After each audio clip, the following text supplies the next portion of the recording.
Assalamualaikum. Selamat pagi.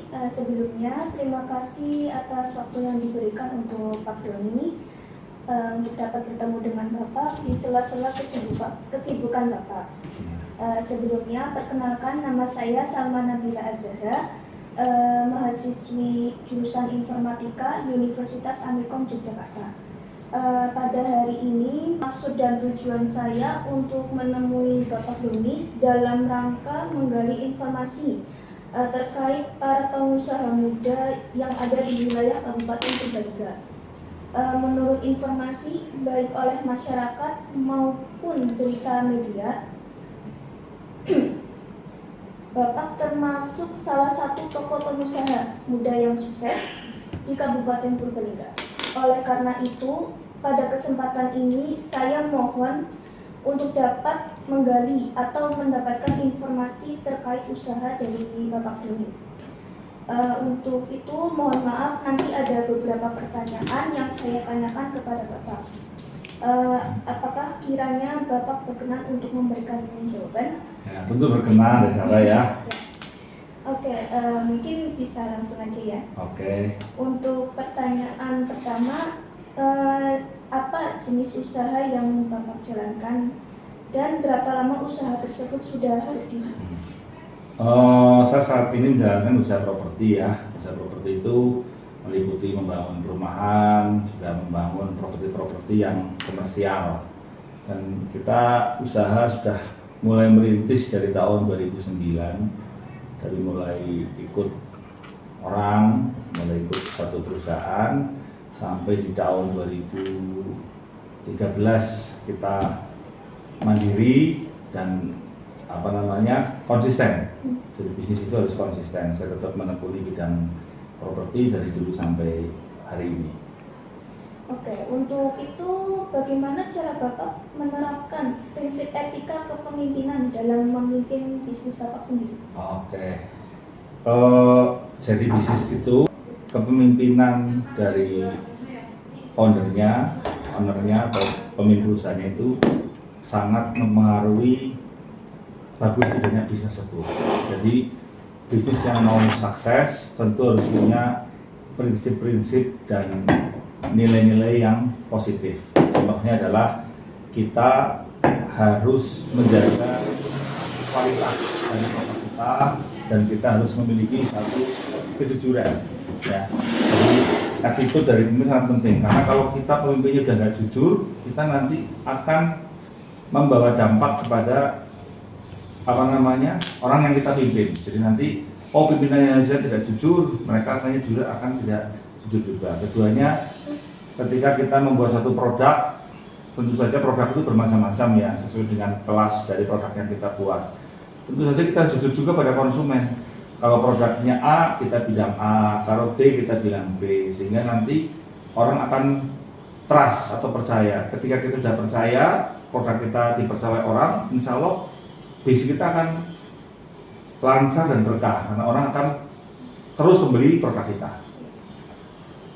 Oke, untuk pertanyaan kedua, cara Bapak menangani konflik dalam tim dengan mitra bisnis itu dan apa strategi utama yang Bapak gunakan untuk menyelesaikan konflik tersebut? Kita harus lihat konfliknya dulu dari apa, dari masalahnya dari apa dulu. Kalau itu konflik pribadi, tentu kita selesaikan secara pribadi ya. Jangan sampai konflik pribadi mengaruhi suatu pekerjaan. Kalau konflik itu karena soal sistem pekerjaan, berarti ini kan masalahnya di mungkin cara kerja, mungkin job desk yang saling bertabrakan, mungkin juga kesalahpahaman. Jadi kita harus mendudukkan mereka masing-masing untuk menyadarkan bahwa tugas mereka itu apa. Nah, setelah tugas mereka itu jelas, kita dudukan bersama bahwa kita harus membangun satu tim yang bagus, karena satu usaha pasti bisa berjalan dengan bagus kalau kita memiliki tim yang bagus. Jadi kalau konflik itu cenderung orang-orang pengen jadi Superman, masing-masing pengen jadi orang Superman, artinya pasti konflik. Tapi kalau kita membangunnya super tim, berarti kita harus menyadari Misalnya kita di suatu bisnis apapun pasti terdiri dari tim produksi, kemudian pasti dari produksi ada tim marketing, ada marketing pasti ada keuangan, kemudian ada tim manajemen. Ini kan harus selaras. Orang marketing nggak bisa jualan kalau produknya nggak bagus. Orang produksi nggak bisa produksi kalau nggak ada penjualan. Orang penjualan, orang produksi tidak bisa jalan kalau nggak ada orang keuangan. Dan semuanya itu tidak bisa berjalan bersama-sama tanpa ada manajemen. Nah, kita pimpinan itu dari manajemen harus bisa menjadi merangkai semuanya itu. Pasti produksi sering berkonflik dengan marketing karena produksi merasa membuat satu itu susah. Kalau marketing sebenarnya hanya nyala-nyalain gitu. Kalau orang marketing akan bicaranya, loh kalau nggak ada marketing kan nggak ada duit dan seterusnya. Nah, ini kan harus kita sinkronkan. Yang sering terjadi konflik pasti produksi dan marketing, karena marketing itu di penjualan atau sales lah ya, kan kita marketing juga macam-macam. Marketingnya ada soal brandingnya, soal marketingnya, soal salesnya. Di produksi ini di bidang produksinya, jadi misalnya ada order tuh dari sales kepada produksi, kemudian tidak tepat waktu. Kalau sales kan pasti bicaranya kenapa kamu nggak tepat waktu, menyalahkan. Sementara produksi akan bilang masalahnya bla bla bla bla bla, ternyata juga ada faktor keuangannya mungkin kurang lancar sehingga banyak telat barang. Nah, ini ternyata kan kompleks juga. Nah, kita harus selesaikan masalahnya. Oh, ternyata sumbernya dari mana? Ternyata bisa juga sumbernya konsumennya banyak permintaan, marketingnya terlalu melayani konsumen, apa-apa diturutin sehingga produksinya akhirnya banyak telat. Nah, ini kan sumbernya apa dulu?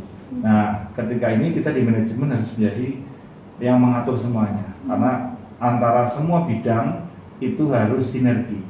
Tanpa satu sinergi, bisnis apapun tidak akan bisa berjalan dengan baik. Kalau bisnis Bapak ya, jika terjadi sesuatu kritis ya pada bisnis Bapak, bagaimana proses pengambilan keputusan yang Bapak gunakan dalam menghadapi situasi tersebut? Situasi kritis. Iya. Situasi kritis itu kalau perusahaan itu kritis pasti bicara misalnya keuangan ya. Tadi kan kritisnya itu tidak spesifik, karena orang usaha itu kan pasti itu bicaranya punya sumber daya manusia, punya sumber daya keuangan, ya kan, kemudian juga punya ekosistemnya, hanya supply chain-nya ada masalah supply-nya. Contohnya kritis berbeda-beda ya. Tadi kritis itu kan tidak spesifik. Misalnya kritisnya dia harus delivery, suppliernya nggak ada barang, itu kan kritis juga. Contohnya kita mau produksi, kayak misalnya kita, pabrik semennya tutup nih, belum delivery, ini kan problem. Kita harus cari sumber bahan baku yang lain kan, dari tempat lain atau dari pabrik yang lain. Itu kan kalau problemnya di bahan baku, berarti kita harus cari solusi dari sisi supply chain-nya. Kalau problemnya di produksi, atau kritisnya dari segi penjualan. Hari bulan ini nggak ada penjualan, ini kan problem juga. Kalau nggak penjualan berarti nggak ada uang masuk, nggak bisa berjalan bisnisnya. Berarti harus punya strategi. Oh, ternyata tren penjualan udah berubah. Yang kita jualnya tadinya door to door, sekarang harus online. Kalau sudah online nanti mau bagaimana nih penanganan konsumennya? Kayak tadi misalnya kita kan sekarang semua marketing by online ya. Kalau by online kan berarti harus punya database, terus database-nya di follow up dan seterusnya. Jadi kritis itu dilihat dulu, kritisnya apa dulu. Kalau kritisnya di penjualan, ya kita selesaikan dengan problem penjualannya. Kalau kritisnya di produksi, misalnya bahan baku, selesaikan di bahan bakunya. Kritisnya di SDM, misalnya SDM-nya mogok, ya kita selesaikan di masalahnya SDM-nya apa. Nah, kalau kritisnya misalnya soal kayak kemarin COVID, force majeure, nah kita kan bisa banyak dibicarakan. Contohnya karena COVID, bank tidak memberikan kredit pada konsumen sehingga tidak bisa terjadi transaksi. Problemnya ada transaksi kan nggak ada uang masuk, berarti kan harus solusi. Solusinya bagaimana? Ya kita bicara dengan perbankan, gimana caranya ini kita bisa berjalan. Kalau bisnisnya nggak berjalan, perbankannya jadi repot, konsumennya repot, kita juga akan kehilangan kerja. Nah, ini kan harus dilihat kritis yang mana dulu. Nah, dan semua bisnis pasti ada masa-masa seperti itu. Ada masa-masa yang tidak semuanya itu smooth ya, karena kan kita terkait juga, semua bisnis itu pasti punya ekosistem, jadi tidak bisa sendirian, pasti dia berdiri dari stakeholdernya banyak. Contohnya tadi bisnis properti, berarti kita harus punya supply dari toko material, dari pabrik yang terkait dengan produk kita, kemudian dari sisi marketingnya kita terkait dengan sales kita, kemudian kalau kita pakai digital marketing kita harus punya tim digital yang solid. Kalau tadi di keuangan, kita juga punya keuangan yang bisa mengatur, jangan sampai bisnis kita ini kita nggak jalan, karena uang itu, cash flow itu adalah darahnya perusahaan. Kita darahnya kritis, ekspansi, itu kan nanti jadi problem. Oke, untuk pertanyaan selanjutnya, bagaimana Bapak memastikan koordinasi yang efektif dalam organisasi untuk mencapai tujuan bisnis yang ditetapkan? Koordinasi yang efektif, ya kita rutin berkoordinasi, rutin meeting, kemudian dari setiap bidang menyampaikan masalahnya. Kalaupun ada masalah, nanti kita cari solusinya bersama-sama. Nah, kadang-kadang kalau kita tidak ada meeting yang rutin, entah kita 2 mingguan atau nanti evaluasi awal bulan, akhir bulan, masalah-masalah mereka disampaikan, dan ada masalah-masalah yang bisa mereka selesaikan sendiri, bahkan kalau diselesaikan jadi konflik, maka kita harus melakukan koordinasi. Nah, koordinasi itu harus terus-menerus. Jadi dalam bisnis kan kita pasti ada planning, executing ya, organizing, executing, apalagi itu yang teori-teorinya itu kan ada kan. Dari satu kita punya satu perencanaan, kemudian kita laksanakan, kemudian kita organisasikan, kemudian kita kontrol. Nah, disitulah melakukan controlling, selalu melakukan controlling dari apa yang sudah kita planningkan, sehingga nanti apa yang jadi tujuan bisa tercapai. Lalu untuk itu, apa bentuk laporan pertanggungjawaban yang Bapak gunakan untuk memantau dan melaporkan kinerja organisasi secara berkala? Setiap bidang kan punya KPI ya kalau bahasa kerennya sekarang ya, atau punya satu standar, punya satu SOP-nya, dan setiap bidang pasti kan punya tugas yang berbeda-beda. Tentu setiap bidang itu punya target. Kalau targetnya marketing, berarti dia di penjualan. Penjualannya tercapai nggak dari target penjualan kita, misalnya sekian unit, omset kita sekian rupiah, kan itu bisa dilihat. Kemudian dari kunjungan customer berapa ini. Nah, kita akan lihat tuh satu bulan kita meliput berapa customer yang datang, kemudian dari ads atau iklan yang kita sebarkan berapa ini, orang-orang yang masuk untuk bertanya itu nanti berapa yang di follow up. Nah, itu KPI-nya seperti itu. Kalau marketing berarti target customer yang closing, target omset yang tercapai, kemudian capaian dari informasi perusahaan atau produk yang bisa mereka sebarkan, itu bisa kelihatan.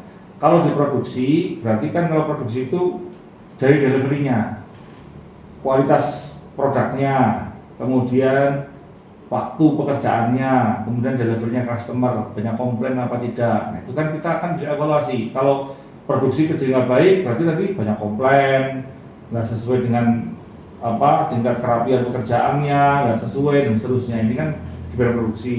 Di bidang keuangan tentu bicaranya adalah efisiensi biaya. Apakah biaya itu keluar sesuai dengan yang sudah dihitung di awal, atau dia keluar dari biaya yang ditentukan. Misalnya kita sudah punya cost sekian, ternyata di over, berarti kan dia tidak bisa melakukan efisiensi. Jadi setiap bidang itu tadi soal apa tadi?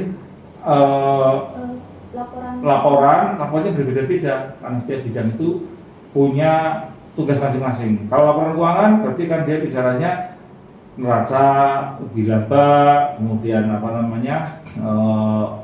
laporan cash flow. Ya, kalau bicara produksi laporan jadwal, time schedule pekerjaannya, kemudian cost kontrolnya di setiap produk yang mereka buat. Kalau marketing tadi itu laporan penjualannya, laporan salesnya, omsetnya, dan seterusnya. Itu masing-masing punya ya, masing-masing bidang punya reportnya masing-masing. Lalu untuk bentuk reward atau penghargaan yang Bapak berikan kepada karyawan Bapak supaya reward itu membantu meningkatkan motivasi serta produktivitas karyawannya Bapak? Semua bisnis ujung-ujungnya kan untuk kesejahteraan, kesejahteraan baik itu bagi para pemegang sahamnya, ownernya atau bagi karyawan. Dan kita melihat karyawan itu bukan sebagai objek, tapi mereka juga subjek. Karena tanpanya SDM yang bagus kinerjanya, maka perusahaan nggak bisa berjalan dengan baik. Dan salah satu bentuk untuk memotivasi karyawan adalah dengan tadi itu, dengan hanya bonus-bonus. Karena kalau gaji, misalnya kita punya gaji itu hanya untuk kehidupan lah sehari-hari. Tapi untuk kesejahteraan kita harus berikan bonus. Tentu untuk tadi apa tadi yang ditanyakan penghargaan itu ada hitungannya. Pasti harus sesuai target dong. Misalnya kalau produksi berarti dia targetnya adalah mengefisiensikan kos produksi, deliverynya tepat waktu, produknya berkualitas. Dari penilaian itu kita akan nilai, kalau nilainya itu bagus semua ya kita pasti akan kasih penghargaan. Tentu saja kehadirannya harus mencapai ya, orang itu tidak bolos-bolosan, kerjanya rajin, penuh dedikasi. Ini kan harus kita ada penilaian. Jadi jangan cuma ngasih aja atau nggak ngasih, pasti ada penilaian. Kalau marketing lebih jelas, marketing itu lebih ke target penjualan. Kamu punya target sekian rupiah, tercapai apa enggak? Kalau nggak tercapai ya nggak bisa lah dikasih, karena tentu saja perusahaan itu harus untung untuk bisa berikan reward. Nah, untung ini dari tujuan bersama ya, salah satu lah ya. Tentu saja di samping perusahaan pengen untung, nggak cuma untung ya, kalau untung kan bicaranya margin atau keuntungan itu bicaranya hanya uang, tapi kepuasan di situ kan tidak hanya soal untung-untungan, tapi kenyamanan kerja, kepuasan kerja, mencapai prestasi. Ini kan satu hal yang di luar nilai uang. Tapi kalau orang kinerjanya bagus, orang punya dedikasi yang bagus, pasti kerjanya akan bagus. Nah, ketika bagus, perusahaan mencapai target keuntungannya tercapai, tentu ada penghargaan kan. Nah, itu dari kita sepakati. Kalau sales sekian persen dari omset adalah untuk sales, nah itu harus ditentukan targetnya. Jadi mereka akan kerja dengan target. Kalau kita sebagai pengusaha nggak punya target, ya karyawannya punya target. Kalau nggak punya target, nggak tercapai tentu kalau tercapai targetnya, kan mereka berharap sudah tercapai targetnya loh Pak. Nah, kita sebagai pengusahanya ya harus memberikan hak kewajiban mereka. Kan kewajibannya sudah lakukan, haknya mereka ya kita harus berikan karena mereka sudah memenuhi dari target yang kita minta. Nah, disitulah manajemen menilai dari masing-masing bagian, masing-masing bidang bahwa mereka punya target-target dan itu tercapai apa tidak. Kalau semisal karyawan tersebut melakukan kesalahan, bagaimana cara Bapak menangani kesalahan tersebut atau pelanggaran yang terjadi lah, dan apa dampaknya jika karyawan tersebut diberi hukuman? Kesalahan itu ada dua macam ya. Kalau kesalahannya kesalahan pekerjaan, berarti kan dia butuh tambahan ilmu dan pengetahuan dan seterusnya. Artinya masih bisa diperbaiki. Itu wajar lah, namanya orang kerja. Kadang-kadang di bidang saya ya bangunan, kadang-kadang mungkin meleset kemiringannya sehingga atapnya bocor atau bagaimana, itu hal yang sifatnya kesalahan teknis. Kalau kesalahan teknis ya harus belajar lagi, perbaiki sepanjang masih perbaiki. Tapi ada kalau udah kesalahannya kesalahan mentality, artinya kesalahan mentality itu dia udah tidak jujur, ya udah nggak ada ampun. Karena kalau orang tidak jujur itu, nomor jujur itu kunci nomor satu. Kalau dia sudah kerja sudah tidak jujur, berarti akan memberikan dampak tidak jujur bagi yang lain-lainnya. Karena itu nanti tidak akan membuat efek jerah. Jadi kita harus tegas. Kalau kesalahannya kesalahan teknis, semua orang maklum. Tapi jangan berkali-kali salah ya, namanya salah ya sekali, dua kali, yang tiga kali harus ahli. Justru orang harus belajar dari kesalahan. Saya sendiri sering salah. Dari salah kita belajar, oh salahnya ini, oh salahnya itu. Lama-lama kan kita jadi pandai karena kesalahan. Tapi bukan berarti salah terus, salah satu, dua. Dari itu kita karena belajar yang paling bagus adalah belajar dari kesalahan. Tapi kesalahan teknis ya, kesalahan teknis yang masih bisa diperbaiki. Kalau udah kesalahan mental, kesalahan attitude, kesalahan sikap, mungkin karena gaya hidup, pola pertemanan, akhirnya dia menjadi konsumtif, akhirnya dia pola hidupnya menjadi nggak sehat, akhirnya di pekerjaan sudah membuat kacau dengan teman-temannya, memberikan pengaruh yang nggak baik. Nah, itu harus diamputasi. Kalau kita harus tegas, kalau hal yang sifatnya sudah karakter, karena apapun bisa sukses kalau memiliki karakter yang baik. Oke, untuk itu apa visi misi dari Bapak yang mampu menginspirasi tim untuk bekerja sama mencapai tujuan bisnis tersebut? Nah, ini visi misi itu sangat penting bagi satu perusahaan yang ingin berkarya dalam jangka waktu yang panjang. Kalau saya kan dulu berbisnis dari kecil, kadang-kadang tidak terpikirkan soal visi misi itu, tapi soal value, soal nilai. Nanti ujungnya kita akan punya suatu visi misi. Contohnya adalah value itu ya tadi itu, kita bekerja melayani daripada para konsumen kita, melayani dengan sepenuh hati, dengan kita juga bekerja punya integritas. Produk-produk kita di properti itu, produk kita itu nomor satu ya legalitas harus lengkap. Jadi kita kalau jualan legalitasnya pasti oke lah, jangan sampai kita jualan produk yang tidak legal, menyalahi aturan. Ini akan menjadi masalah di kemudian hari dan mencoreng nama dari usaha kita. Keduanya adalah produk kita itu selain legalitasnya oke, produk kita itu selalu punya ciri khas dari produk-produk kita, dari misalnya desainnya yang menarik, kemudian juga infrastrukturnya yang selesai, yang bagus. Nah, itu salah satu produk kita itu. Kemudian juga pelayanan yang bagus, pelayanan yang prima. Ini salah satu bentuk pelayanan yang kita berikan. Nah, kalau visi misi ini saya mungkin sekarang lagi mendefinisikan. Artinya apa? Orang bisnis itu bisa bicara jangka pendek, jangka menengah, jangka panjang. Kalau udah bicara visi, ini jangkanya panjang. Nah, kalau bagi kami yang saya baru berjalan bisnis mungkin baru 1 dekade ya, juga lebih 10 tahun lebih, dan kita mulai dari betul-betul dari sedikit demi sedikit. Saya juga banyak belajar. Mau pertama yang masih kayak gitulah, mau kedua masih kayak gitu, setelah ketiga, keempat, yang sekarang yang udah proyek ke berapa belas baru mulai bagus misalnya gitu. Nah, ini kan kita akan membangun suatu visi misi yang value-nya tadi ya, value-value kita dari kejujuran, value-value kita membuat suatu pelayanan yang bagus untuk konsumen, itu value-value yang kita berikan. Tapi ada satu visi misi itu bicaranya value daripada para foundernya.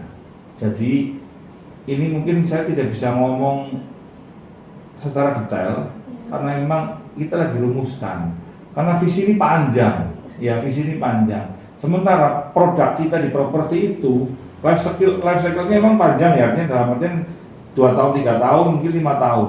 Tapi kalau visi itu bisa puluhan tahun. Contohnya, saya contohkan aja lah perusahaan-perusahaan yang sampai berpuluh-puluh tahun, kayak misalnya Astra dia punya visi menjadi pohon untuk berteduh bagi para karyawannya, keluarga besarnya. Nah, sekarang dia dari tahun 50-an dibentuk oleh William Suryajaya, sekarang udah berapa tahun itu? Mungkin udah 50-an tahun lebih ya, bahkan 60 tahun. Dia punya 200.000 karyawan dengan perusahaan sekitar 300-an perusahaan dengan, kalau nggak salah, dia 7 bidang yang berbeda. Ini kan dibentuk besar karena visi yang panjang. Nah, visi yang panjang. Kemudian visi itu dibentuk dengan karakternya. Kayak saya di properti ini. Berarti karakter bisnisnya kita tidak akan keluar dari itu.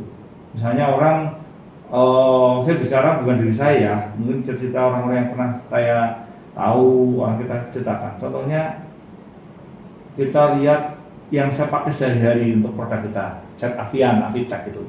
Avian Avitech kan didirikan oleh dari toko cat sampai dia punya pabrik cat, akhirnya dia punya perusahaan sangat banyak. Semuanya kan berhubungan dengan cat itu. Dari mulai pabrik tinernya dan seterusnya. Jadi kalau kita membangun visi misi harus sesuai dengan produk yang kita kuat di situ. Kalau kami properti ya membangun properti yang berkelanjutan. Ini visi yang lagi saya godok ya, karena berkelanjutan properti, problem utamanya properti itu selalu dibutuhkan karena sandang, pangan, papan. Permasalahannya lahannya terbatas, ya sehingga lahan terbatas. Ketika mau bilang berkelanjutan, ini yang lagi saya pikirkan karena tantangannya cukup besar. Kalau kita terus di bidang ini terus, sampai berapa tahun tuh lahannya tersedia? Kebutuhannya besar, tapi lahannya terbatas, sehingga akan menimbulkan harga yang semakin mahal, dan semakin mahal. Dan problemnya adalah keterjangkauan dari masyarakat yang kadang-kadang pengen tapi nggak bisa beli, kan itu masalahnya. Sehingga saya sendiri ya sebagai di bisnis properti ini pengennya adalah bisnis properti yang berkelanjutan. Itu salah satu visi misi kita, properti yang berkelanjutan. Nah, ini contohnya saya sekarang mungkin sudah menekuni ada membuat venue, ada membuat beberapa usaha-usaha yang memanfaatkan properti-properti kami, sehingga tidak bicara hanya soal menjual rumah, tapi bagaimana properti-properti yang sudah kita kembangkan ini memiliki satu nilai. Nah, kalau di bisnis kami ini tetap sesuai di properti, walaupun saya buat venue, buat mungkin rumah makan atau apapun di situ. Karena apa? Tugasnya developer itu bukan cuma menjual rumah, tapi dia menaikkan nilai. Jadi makanya kalau yang gede-gede pasti dia membuat satu kawasan yang luas, di situ dibuat ada berbagai macam hal yang itu menjadi lini bisnisnya mereka yang melayani seluruh masyarakat dalam ekosistem bisnis tersebut. Nah, kami tentulah belum bisa seperti yang sudah besar-besar, tapi kami punya visi bahwa semua properti kita memiliki nilai lebih. Nah, ini nilai lebih, kemudian akan juga menjadi bisnis kami properti yang berkelanjutan. Maka di setiap proyek kami sudah mengusahakan ada satu bisnis di samping kita jualan propertinya, juga bis itu nanti menjadi passive income di kemudian hari. Oke. Kalau untuk pertanyaan selanjutnya, apa pelajaran terbesar yang Bapak dapatkan? Mungkin dari kegagalan dalam bisnis dan bagaimana hal tersebut mempengaruhi gaya kepemimpinan Bapak? Ya, kalau pengusaha itu harus pernah gagal. Kalau masalahnya kita semua itu takut gagal sehingga nggak mau jadi pengusaha, takut rugi, takut gagal dan seterusnya. Saya juga pernah gagal dalam berbisnis. Nah, kegagalan itu menjadi suatu pelajaran yang sangat berharga, bahwa bisnis itu jangan bisnis itu tidak fokus. Ya, kita harus selalu fokus. Kemudian tekuni apa yang kita sudah ahli di situ. Kalau kita tidak punya keahlian mencoba hal baru, untuk mencoba hal baru itu butuh waktu lama untuk belajar. Kalaupun kita mau mempelajari hal baru, ya kita bisa dengan sistem-sistem kerjasama dan sebagainya yang tidak menguras energi utama kita. Dari situlah kita akan belajar bahwa kalau kita skala usahanya itu masih kecil atau belum besar itu beda ya standarnya ya. Kalau di properti itu ada ukurannya. Kalau ukuran aktiva lancar sekian dia kecil, aktiva lancar sekian dia menengah, aktiva lancar sekian dia besar. Ini ada ukurannya. Kalau umumnya di perbankan ada small medium enterprise, ada mikro bisnis, ada sudah bisnis yang menginjak menuju besar. Kalau perbankan biasanya ukurannya dia kalau di bawah 5 miliar dia mikro. Kalau udah 5 miliar sampai 10-50 miliar dia small medium enterprise. Kalau udah di atas 50 miliar dia menengah lah, di atas triliun baru dia besar. Nah, ini ada ukuran-ukurannya. Apa tadi namanya? Apa tadi? Pelajarannya. Nah, itu tadi. Kalau kita masih mikro, kuatin mikro kita dulu. Jangan langsung pengen menuju ke yang besar. Seperti kita sekarang menengah. Mau besar itu butuh waktu. Karena permainannya berbeda, gamenya berbeda. Orang usaha jadi gini ya, mungkin ini buat itu juga. Kalau orang dagang mikro, kebutuhannya adalah hari ini. Saya sekarang jualan ke pasar, bawa apa ya, orang ke pasar. Mungkin saya jualan makanan lah. Hari ini saya laku, saya makan untuk sehari ini juga. Itu bisnis mikro. Dan mayoriti kita kan masyarakat Indonesia itu mungkin 90% lah itu mikro bisnis, dan mereka bisa hidup dari mikro bisnis, makanya di pasar, UKM. Tapi kalau udah bicara bisnis, kita investasi sekarang bukan dimakan sekarang. Artinya apa? Karena kita ada investasi yang cukup panjang antara kita sekarang investasi sampai kita bisa menikmati hasilnya, rentangnya bisa 1 tahun. Nah, di sini kita harus tahu nih, kalau kita bisnis kita punya hitungan. Oh, berarti saya mau panen setahun lagi. Ketika setahun saya belum panen, mau seperti apa? Tapi kalau yang sudah big bisnis, yang sudah bisnis besar, dia udah skalanya udah skala yang sangat besar. Jadi dia udah berpikir mengenai life cycle suatu produk. Produk itu pada saatnya akan turun. Ketika dia akan turun, dia harus menciptakan produk baru lagi, dan seterusnya. Ketika produk baru lagi, dia menciptakan, tidak langsung laku oleh market, butuh waktu lagi. Saya contohkan misalnya orang menciptakan Aqua lah, merek Aqua lah. Pada awalnya orang menyepelekan untuk bisnis minuman dalam kemasan, air putih, siapa yang beli? Tapi sekarang semua berlomba-lomba buat seperti Aqua. Ini kan dia bisa memulakan satu visi yang jauh di masanya. Kemudian bisa lagi misalnya bisnis minuman berkarbonasi kayak Coca-Cola, Sprite, Fanta, seterusnya. Dia hebat tuh. Sekarang nggak ada lawan, tapi sudah turun. Kenapa? Orang mulai menghindari minuman gula, mulai orang hidup sehat. Ketika dia turun, ownernya, pebisnisnya sudah menciptakan produk baru. Dia menciptakan, misalnya dia juga buat minuman kayak Aqua ya, ada produk kayak Ades dan seterusnya. Dan itulah kalau orang bisnis, kalau yang sudah skala besar, dia visinya pasti sudah melihat sampai 30 tahun. Nah, kalau kita yang kecil ini ya harus tahu diri. Kalau saya masih kecil ya jangan mimpi langsung besar, karena yang besar itu panjang. Nah, orang terjatuh di bisnis itu biasanya apa? Pengen cepat besar.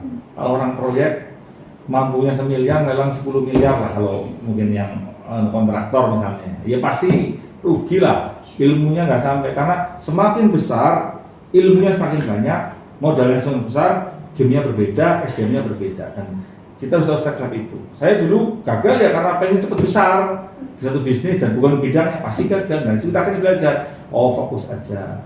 Masalah besarnya nanti kita nggak tahu waktu besarnya. Kalau kita selalu lakukan dengan benar, step by stepnya, manajemennya bagus, nanti akan besar dengan sendirinya.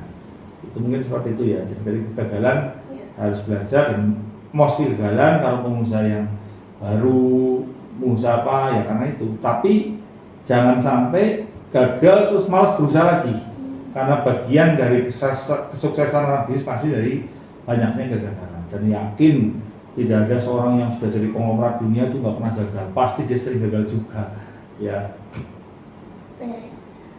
Untuk pertanyaan terakhir ya, saran untuk mahasiswa yang ingin memulai bisnisnya, khususnya dalam membangun jiwa kepemimpinan itu seperti apa? Pebisnis itu pasti menjadi pemimpinnya, karena dia minimal memimpin diri sendiri. Banyak mahasiswa sekarang, saya yakin yang paling penting adalah creativity, karena bisnis itu jalan menciptakan kebutuhan atau ada satu kebutuhan, kemudian kita membuat kategori. Jadi kita walaupun bisnis awalnya nekat nggak apa-apa. Saya termasuk orang dulu bisa nekat. Saya pernah jualan mainan anak, saya pernah jualan macam-macam lah. Saya dulu pernah jualan leker, saya juga pernah jualan makanan macam-macam, pernah. Karena saya tidak tahu dan saya hanya semangat. Tapi sekarang informasi sangat banyak. Dulu kan nggak seperti sekarang, ada media sosial, di YouTube kita bisa belajar apapun loh. Browsing lah, kalau mahasiswa itu browsingnya jangan browsing atau main game-game yang mungkin ya game bagus juga ya, melatih kreativitas, tapi kita carilah YouTube-nya yang berkualitas, misalnya yang motivasi, yang soal sales, misalnya James Gue, Meridiana dan seterusnya, atau tadi itu Harmanto Tanoko itu yang dia cerita soal Avitek, Avian. Carilah informasi yang sebanyak mungkin soal bisnis. Ketika kita sudah melihat banyak informasi, kemudian lihat minat kita di mana. Minat kita di bidang apa? Oh, saya minatnya, saya senang banget otomotif. Ya sudah, tekuni di bidang itu. Tapi pemainnya banyak. Kalau pemainnya banyak, bisnis itu harus punya diferensiasi. Kalau kita tidak berbeda, ya kita ketenggelam. Pasti harus punya satu pembeda. Tapi kalau kita cari yang tepat, nggak akan mulai aja. Tapi mulai dari yang kecil. Jangan mimpi jadi besar dulu tanpa melewati yang kecil. Ketika melewati yang kecil, artinya kalaupun jadi mahasiswa mau jualan dulu, karena semua bisnis dimulai dari orang bisa jualan. Orang kaya itu gampang sebetulnya, belinya murah, jualnya mahal, lakunya banyak, pasti kaya kan. Masalahnya sekarang kan susah, cari barang yang murah, jualnya mahal, lakunya cepat. Nah, itu dulu mungkin yang zaman dulu konglo dulu itu dapat momentum itu. Kalau sekarang momentumnya momentum persaingan. Dan kalau mau bisnis kayak gitu, bisnis kreativitas. Contohnya orang buat konten, tiba-tiba kontennya laku, dapat iklan banyak. Nggak sengaja kan orang buat konten yang mungkin nggak disengaja, tiba-tiba itu kreativitas. Kalau bisnis kreativitas, value-nya tak tinggi. Kemudian tadi di Amikom kan teknologi. Ya, teknologi, saya itu orang gaptek. Tapi saya melihat di Indonesia ini orang kayanya semuanya dari alam. Jualan batu bara lah, jualan minyak lah, pasti konglo ada, semuanya jualannya alam. Menurut saya nih, jualan tanah ya, karena biasanya beli tanah diolah, jual. Itu value-nya adalah value barang yang akan pada akhirnya akan habis misalnya. Tapi di luar negeri, di Amerika, di China, banyak orang yang hidupnya konglonya semua teknologi. Yang terkenal misalnya sekarang Tesla, listrik, itu kan jualan otaknya, teknologinya kan. Kemudian siapa? Bill Gates yang sekarang udah mungkin level keberapa lah, nggak sehebat si siapa namanya, si Tesla namanya, si Elon. Kemudian Jack Ma, simple kan, dia Alibaba B2B, orang butuh bisnis to bisnis dikomunikasikan, dia buatlah Alibaba. Kemudian siapa? Jeff Bezos, dia buat Amazon. Dia kan hanya orang beli online, semuanya kan dibuat. Pertama mungkin Shopee, kemudian ada buat siapa namanya, selain Shopee namanya apa? Tokopedia kan juga anak muda juga itu yang buat kan, dan seterusnya. Artinya itu semua mulai dari ide. Ide itu bermula dari melihat satu kebutuhan. Nah, ketika ide itu ada hebat, ada kebutuhannya, akhirnya muncullah satu bisnis. Dan semua yang hebat pasti pemain yang pertama, iya kan? Namanya Bill Gates, orang butuh apa tadi? Software. Dia pertama kali itu, mungkin bukan yang pertama, tapi yang pertama softwarenya itu dulu Word dan seterusnya itu sangat dibutuhkan. Dia menjadi winner kan. Kemudian kita lihat yang lain-lain yang tadi disebutkan, semuanya adalah winner dan membuat kategori yang pertama. Karena apa? Kreativitas. Nah, kalau kita mau jadi pengekor, ya pengekor. Tapi kalau pengekornya lebih hebat, bisa lebih hebat. Nah, makanya tadi mahasiswa itu harus melatih kreativitas, kemudian keberanian. Karena negara kita butuh banyak entrepreneur. Kalau semakin banyak entrepreneur, berarti akan mempekerjakan banyak orang. Kita mengekspor kerja luar negeri kan menjadi buruh, pegawai, bahkan pembantu rumah tangga, karena kita tidak memiliki SDM yang hebat. Negara-negara yang maju semua pasti bermula dari SDM-SDM yang unggul dan seterusnya. Jadi teman-teman mahasiswa, ayolah semuanya berusaha untuk belajar dan untuk menjadi pribadi yang unggul. Kalau unggul pasti jadi pemenang.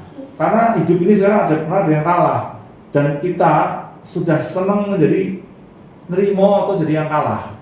Sementara di luar negeri, mungkin kita lihat iklim kompetisinya, mereka harus jadi yang terbaik. Dan kita punya alam yang hebat, punya SDM yang banyak. Ini adalah sumber daya yang luar biasa besar dari negara kita. Nah, teman-teman mahasiswa adalah masa depan kita lah ya nanti, sehingga nanti monggo lah jadi wirausaha. Walaupun satu orang, dua orang, bisnis itu nanti akan tercipta seorang yang pasti akan kompetitif. Mungkin itu ya. Ya, mungkin itu saja pertanyaan yang saya ingin tanyakan ya. Terima kasih karena sudah menjawab semua pertanyaan yang saya tanyakan tadi. Terima kasih juga atas waktunya yang diberikan. Mungkin cukup sekian ya. Ya, terima kasih Desara ya. Ya. Dimaafkan banyak salah-salah. Saya itu nggak teoritis, nggak tahu teori soalnya. Saya nggak pernah belajar sekolah bisnis, jadi semua yang saya jawab berdasarkan pengalaman-pengalaman yang saya jalani dan tentu saja semoga bermanfaat apa yang kami sampaikan. Terima kasih ya. Ya, kurang lebihnya mungkin kalau ada salah kata, kurang lebihnya mohon maaf. Wassalamualaikum warahmatullahi wabarakatuh. Waalaikumsalam.